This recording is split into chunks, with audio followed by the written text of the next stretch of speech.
আল্লাহ বললেন কিতাল, রাসূল বললেন কিতাল। রাসূলের সারা জীবন গেছে সংগ্রাম, আর আপনি বলেন গণতন্ত্র। হবে না। ইসলাম প্রতিষ্ঠা যদি করতে চান প্রথমেই ঐক্যবদ্ধ হতেই হবে, যেটা আল্লাহর নীতি। ওয়াতাসিমু বিহাবলিল্লাহি জামিআন ওয়ালা তাফাররাকু। ফারাক হইতে পারবা না, আল্লাহর রশিকে মজবুত করে ধরে রাখো। বহু মানুষের জীবন যাবে, আশা ভঙ্গ হবে, আশায় বুক বাঁধবেন, হাজার হাজার মানুষ সংঘাত করবে, সংঘর্ষ করবে। এক সরকারকে তাড়িয়ে আরেক সরকার আনবে, আরেক সরকার তাড়িয়ে, এভাবে তাড়াতে সাম্রাজ্যবাদীরা বিমান নিয়ে চলে আসবে। দেখবেন খেলা তখন ফাইনাল খেলা। যারা আজকে জাতীয় জীবনে, রাষ্ট্রীয় জীবনে, রাজনৈতিক জীবনে ইসলাম প্রতিষ্ঠা করতে চান, তাদের উদ্দেশ্যে কথা। এখন আল্লাহ রাসূল পাক সাল্লাল্লাহু আলাইহি ওয়াসাল্লাম ইসলামকে যেভাবে রেখে গিয়েছেন, আমরা একটু পিছনের দিকে যদি হালকা যাই, মানে আমি খুব বেশি গবেষণা করতে বলছি না, একটু সাধারণ চোখে তাকালে বোঝা যাবে রাসূল কি রেখে গেছেন। রাসূল রেখে গেছেন একটা জাতি, সেই জাতিটা দুনিয়ার সেরা জাতি, ঐক্যবদ্ধ জাতি। রাসূল যখন ইন্তেকাল করেন, রাসূল কি রেখে গেছেন বলেন? রাসূল রেখে গেছেন একটা জাতি, যোদ্ধা জাতি, ঐক্যবদ্ধ জাতি, যে জাতির প্রত্যেকটা মানুষ দিবা রাত্রি স্বপ্ন দেখে আল্লাহর রাস্তায় কিভাবে শহীদ হওয়া যায়, যে জাতির প্রতিটা সদস্য প্রতিনিয়ত সংগ্রাম করে এই দুনিয়াতে আল্লাহর দ্বীনকে প্রতিষ্ঠা করা যায়, আরো একটু দ্বীনকে বাড়িয়ে দেওয়া যায়, এমন একটি জাতি একজন নেতা তিনি রেখে গেছেন।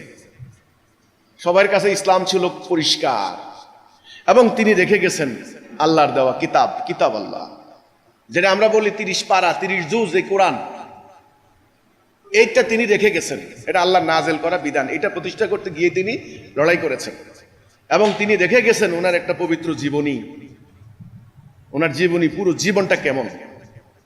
তাহলে আমরা দেখি, একেবারে শুরুতেই আমরা দেখলাম রাসূল রেখে গেছেন একটা জাতি। কেমন জাতি তাও? ওরে বাপরে, মুফতি মৌলানার জাতি না, কেমন জাতি? যোদ্ধা জাতি। ঘরে ভাত নাই কিন্তু তলোয়ার ঠিকই আছে। আজকের মতো ঘরে ঘরে তসবির দানা 1 বস্তা নো।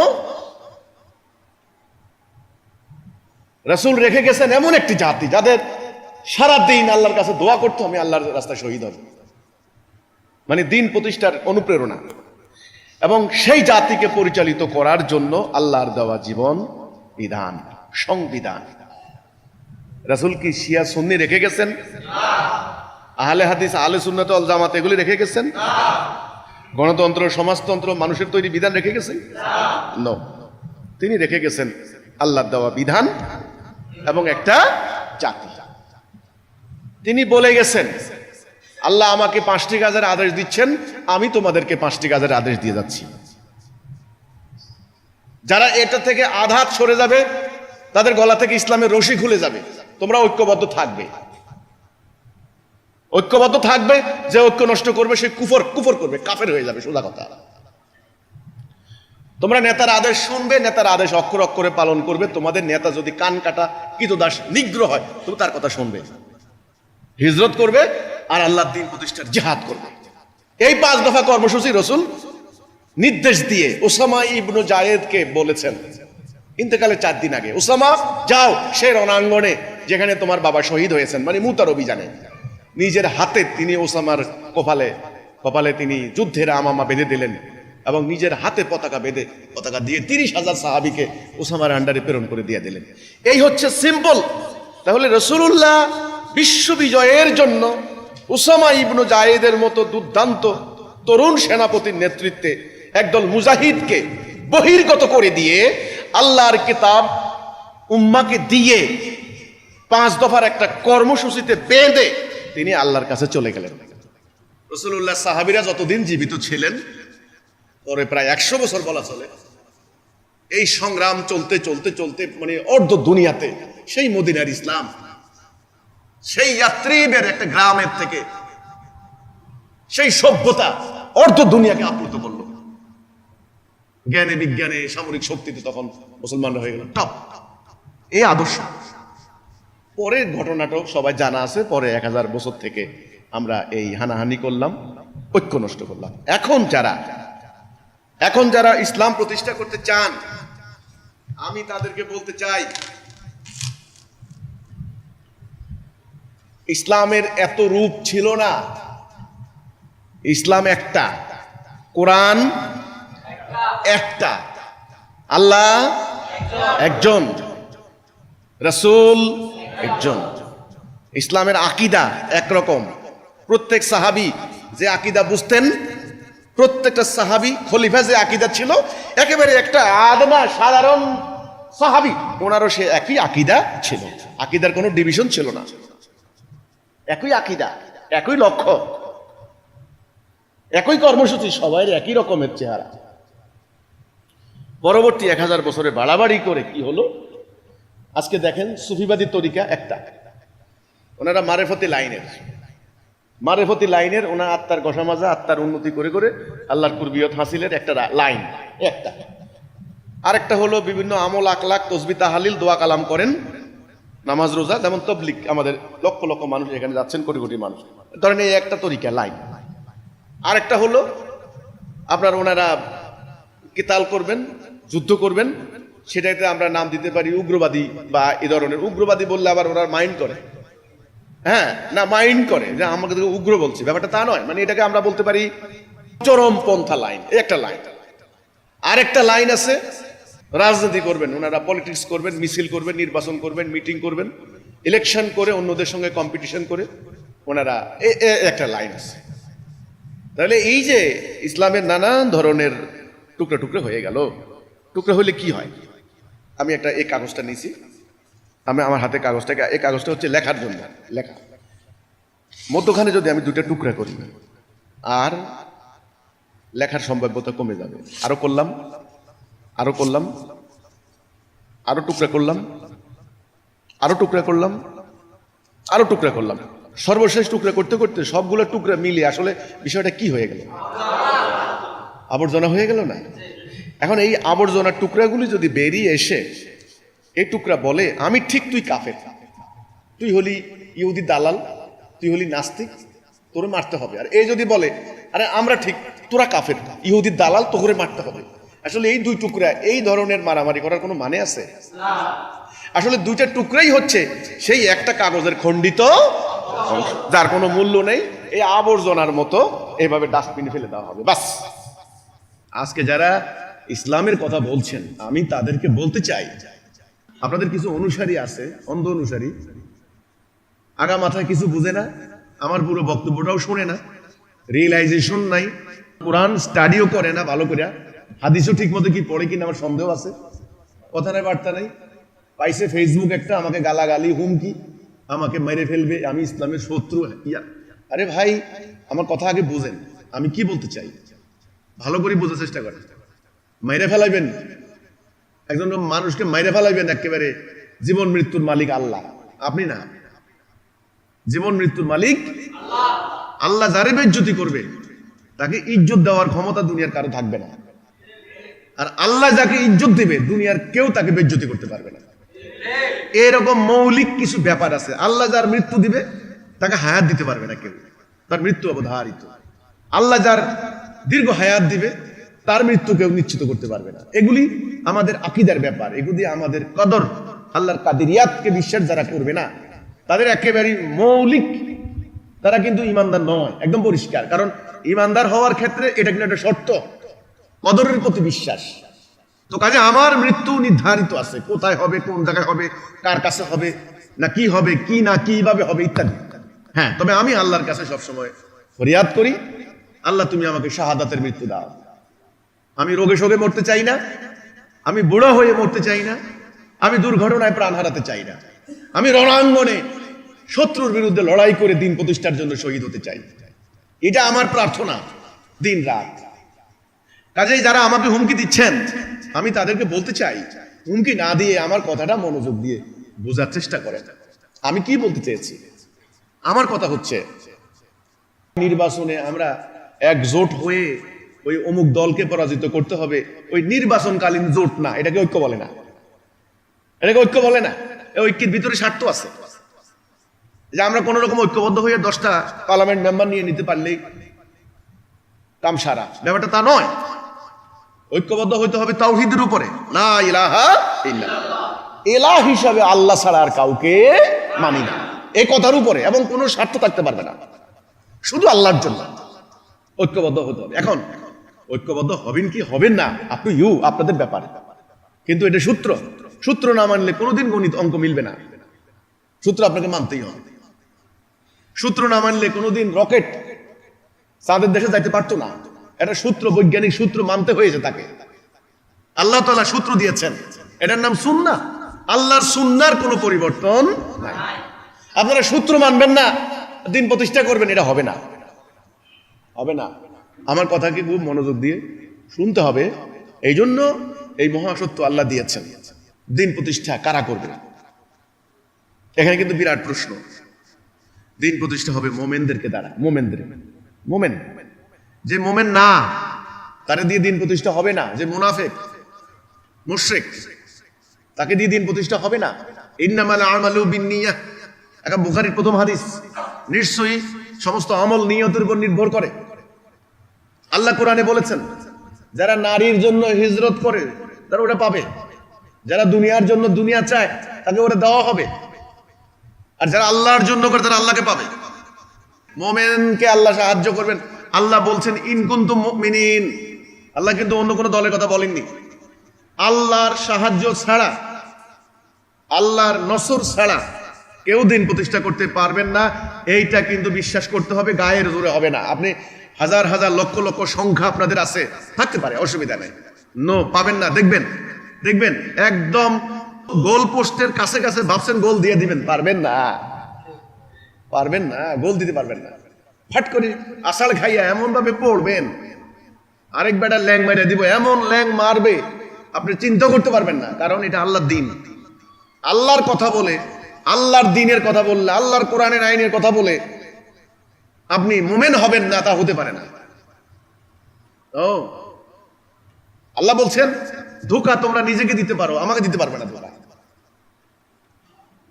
এজন্য দিন প্রতিষ্ঠা করবে কে? মুমিন। মুমিন। এখন মুমিনটা কে? সূরা হুজরাতের 15 নম্বর আয়াত খুলে দেখেন, কোরআন শরীফটা একটু পড়লে সব হবে, পড়েন। সূরা হুজরাত 15 নম্বর আয়াত। আল্লাহ বলছেন নিশ্চয়ই তারাই মুমিন যারা আল্লাহ এবং তার রাসূলের উপরে ঈমান আনে, মানে লা ইলাহা ইল্লাল্লাহ মুহাম্মাদুর রাসূলুল্লাহ সুম্মা লাম ইয়ারতাবু, এতে কোনো সন্দেহ করে না, এবং জান মাল দিয়ে আল্লাহর রাস্তায় জিহাদ করে, আল্লাহর দ্বীন প্রতিষ্ঠার সংগ্রাম করে, এটা হলো মুমিন।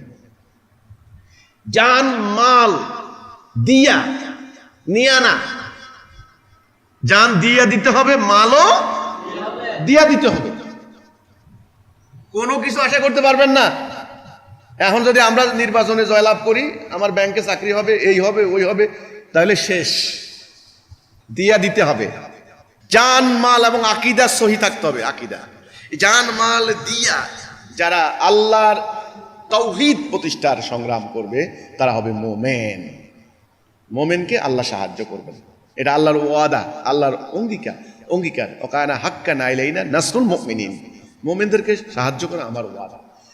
মুমিন ছাড়া দিন প্রতিষ্ঠা করা যাবে না।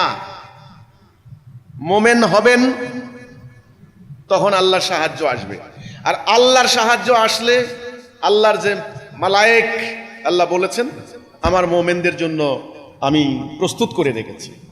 কাফেরদের মনে ভয় ঢুকিয়ে দাও, আমার মুমিনদেরকে পা শক্ত করে ধরে রাখো। এটা বদর, অহুদ, খন্দক, হুনায়ুন সব ক্ষেত্রে হয়েছে। আল্লাহর মালায়েক প্রস্তুত মুমিনদের জন্য, এবং আল্লাহর স্পেশাল সাহায্য। কারণ এখানে চ্যালেঞ্জটা হচ্ছে ইবলিসের সাথে আল্লাহর। কাফেররা লড়াই করবে ইবলিসের জন্য, তাগুত, আর আল্লাহর মুমিনরা লড়াই করবেন আল্লাহর জন্য।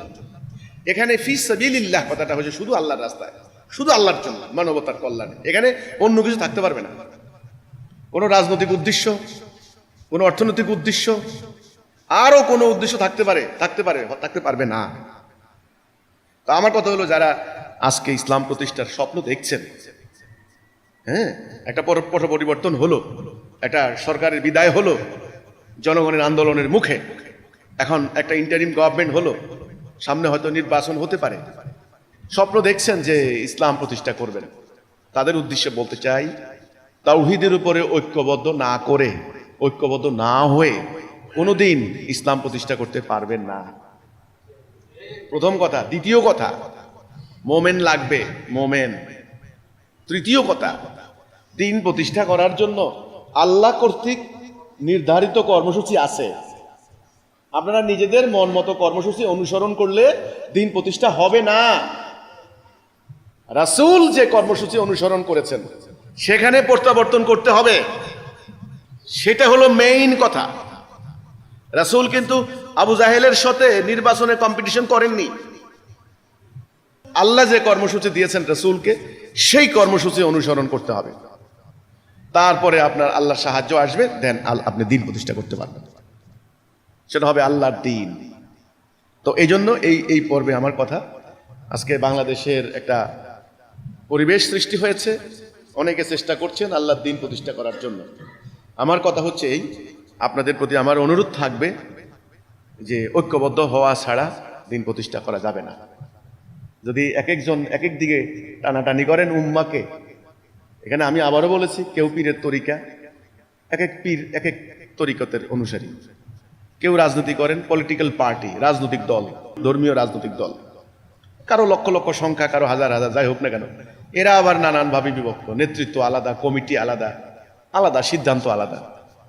আবার কিছু আছে ব্যক্তিগত ইসলাম, পার্সোনাল লাইফে ইসলামকে প্র্যাকটিস করেন, এরা আবার রাজনীতিও করে না, কোনো কিছুতে যায় না, এরা এদের মতো আছে, 5 ওয়াক্ত নামাজ কালাম পড়ে, প্রতি বছর হজ করে আসে।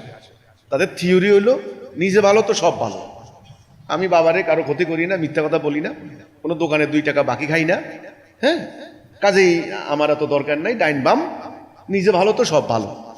এরা হচ্ছে একটা গ্রুপ আছে। আরে বাবা, তো রাসূল যুদ্ধ করলেন কেন? আপনি যে বললেন যে আমি বাবা কারো ক্ষতি করি না, কোনো দোকানে বাকি খাই না, হ্যাঁ, আমি কারো ধারিও না ধারাইও না, 5 ওয়াক্ত নামাজ পড়ি, হজ করে আসি, শেষ, আমি আগেও নাই পাশেও নাই, এসব রাজনীতি ফাজনীতি বলি। তাহলে রাসূল যুদ্ধ করলেন কেন? রাসূলের কি ঠেকা লাগছে? সারাটা জীবন সংঘাত সংঘর্ষ করে গেছেন একজন মানুষ। আল্লাহর দিন প্রতিষ্ঠা জাতীয় জীবনে, রাষ্ট্রীয় জীবনে না করা পর্যন্ত ব্যক্তিগত আমল আখলাকের কোনো মূল্য নাই। এটা হলো মেইন কথা। তো আমার এই পর্বের কথা এইটুকু যে যারা ইসলাম প্রতিষ্ঠার স্বপ্ন দেখছেন তাদেরকে আমার অনুরোধ থাকবে, ঐক্যবদ্ধ হওয়া ছাড়া দিন প্রতিষ্ঠা করা যাবে না, এবং ঐক্যবদ্ধ করার বা ঐক্যবদ্ধ হওয়ার সুতা হচ্ছে তাওহীদ। এটাই রশি, এই তাওহীদের রশি দিয়ে সবাইকে বাঁধতে হবে। ওয়াতাসিমু বিহাবলিল্লাহি জামিয়া, সবাইকে জামাতবদ্ধ করতে হবে তাওহীদের রশি দিয়ে, অন্য কিছু না, নির্বাচনকালীন জোট না। এই রশি দিয়ে সবাইকে ঐক্যবদ্ধ করে একজন নেতা, তিনি হবেন আল্লাহর মনোনীত, আল্লাহর সাহায্য প্রাপ্ত। তিনি আল্লাহর মনোনীত কিনা এটা আপনি বুঝবেন কিভাবে? প্রথমে বুঝবেন তার কথাতেই বুঝবেন। আল্লাহর সাথে অভিনয় চলে না, নাটক চলে না, নাটকের মধ্যে তো সংলাপ হয়, দেখবেন নকল করে করে। আল্লাহর সাথে রাজনীতি চলে না, আল্লাহর সাথে অভিনয় চলে না। আমি খুব লোক দেখানোর জন্য খুব মুত্তাকি ভাব ধরলাম, কিন্তু আল্লাহর সাহায্য প্রাপ্ত যিনি, আল্লাহর মনোনীত যিনি, তিনি যখন কথা বলবেন দেখবেন তার প্রতিটা কথা রাসূলুল্লাহর কথা, আল্লাহর কথার সাথে হুবহু মিলবে। এই হাদিস মুত্তাফাকুন আলাইহি, সবাই বলেন মুত্তাফাকুন আলাইহি কি জিনিস সবাই জানে, মুহাদ্দিসরা জানেন। রাসূল বললেন, আমি আদিষ্ট হয়েছি সমগ্র মানব জাতির বিরুদ্ধে কিতাল চালিয়ে যেতে, যে পর্যন্ত না তারা আল্লাহকে একমাত্র ইলাহ এবং আমাকে তার রাসূল হিসেবে মেনে না নেয়। কোরআনে আল্লাহ বলছেন একই আয়াত, ওয়াতিলুহুম হাত্তা লা তাকুনা ফিতনাতু ইয়াকুনুদ দীনু কুল্লুহু লিল্লাহ, কিতাল করো, সশস্ত্র সংগ্রাম করো, যতক্ষণ না ফিতনা নির্মূল না হয়। আল্লাহর কথা, রাসূলের কথা। আপনি বললেন যে গণতন্ত্র ছাড়া ইসলাম প্রতিষ্ঠা হবে না, এটা কি আল্লাহর মনোনীত নেতা হইল? আল্লাহ বললেন কিতাল, রাসূল বললেন কিতাল, রাসূলের সারা জীবন গেছে সংগ্রাম, আর আপনি বলেন গণতন্ত্র। হবে না। চেহারা মুবারক দেখলে এত আপ্লুত হইলে চলবে না। এই মুবারক চেহারা অনেক কাফেরেরও ছিল। হ্যাঁ, আবুল আহাবের চেহারাও খুব সুরত, দাড়ি যেমন, পাগড়ি যেমন, বর্ণনা তো পাওয়া যায়। খালি খালি সাহাবীদের চেহারার বর্ণনা তো না, কাফেরদের চেহারারও তো বর্ণনা আসে নাই হাদিসগুলাতে আসছে। তো আমি এখানেই বলবো যে মোমেন ছাড়া দিন প্রতিষ্ঠা কেউ করতে পারবে না, এবং ঐক্যবদ্ধ করার ছাড়া দিন প্রতিষ্ঠা। বাস, এখন ঐক্যবদ্ধ করার সূত্র হচ্ছে তাওহীদ। তাওহীদ, তাওহীদ ছাড়া কোনো আর নাই। আমরা হিজবুত তাওহীদ, আমরা এই প্রস্তাবটা দিচ্ছি। আরে ভাই, আমরা প্রস্তাব দিছি বলেই আমরা একেবারে ইহুদি দালাল, মূর্খ, অজ্ঞ না, তা তো ঠিক না। প্রস্তাব তো যে কেউ দিতে পারে, আমরা দিয়েছি। আল্লাহ আমাদেরকে বুঝিয়েছেন এই সত্যটা ইমামুজ্জামানের উসিলায়। আপনারা নেন না প্রস্তাবটা, আলোচনা করেন না, অ্যাডাপ্ট করেন না, নিজেরা বাস্তবায়ন করেন না। আমাদের নামও বলতে হবে না, যান, আমাদের নামও বলেন না, আমাদের কোনো পদ দিয়েন না, কিচ্ছু দরকার নাই, আমরা কিছু চাই না। কিন্তু মনে রাখতে হবে, আপনারা এই সত্য ছাড়া দিন প্রতিষ্ঠা করতে পারবেন না। এভাবে বহু মানুষের জীবন যাবে, আশা ভঙ্গ হবে, আশায় বুক বাঁধবেন, হাজার হাজার মানুষ সংঘাত করবে, সংঘর্ষ করবে, এক সরকারকে তাড়িয়ে আরেক সরকার আনবে, আরেক সরকার তাড়িয়ে, এভাবে তাড়াতে সাম্রাজ্যবাদীরা বিমান নিয়ে চলে আসবে। দেখবেন খেলা তখন ফাইনাল খেলা। এই জন্য তাড়াতাড়ি আপনারা যেটা বলেন ইসলামী জনতা, এটা আপনারা বুঝেন ভালো, তাওহীদি জনতা যাদেরকে বলেন আর কি, ইসলাম প্রিয় জনতা যাদেরকে বলেন আর কি, তাদেরকে তাওহীদের উপরে তাড়াতাড়ি ঐক্যবদ্ধ করেন। একজন নেতার আন্ডারে ঐক্যবদ্ধ করতে না পারলে ইসলামের বিজয় আশা করা যায় না। এটা হলো একেবারে মৌলিক কথা, গোড়ার কথা, আসল কথা। তো ঠিক আছে, আমরা প্রস্তাব দিলাম, বিবেচনা করেন। আর যদি এটা বিবেচনা না করে খালি কিছু আছে, আমারে মারবে, আমারে ধরবে, মারেন, মেরে ফেলান, দেখি আপনার কি ক্ষমতা আছে। আপনাদের আল্লাহর ক্ষমতা থেকে আপনাদের ক্ষমতা যদি বেশি হয়ে থাকে তাহলে কিছু করার নাই।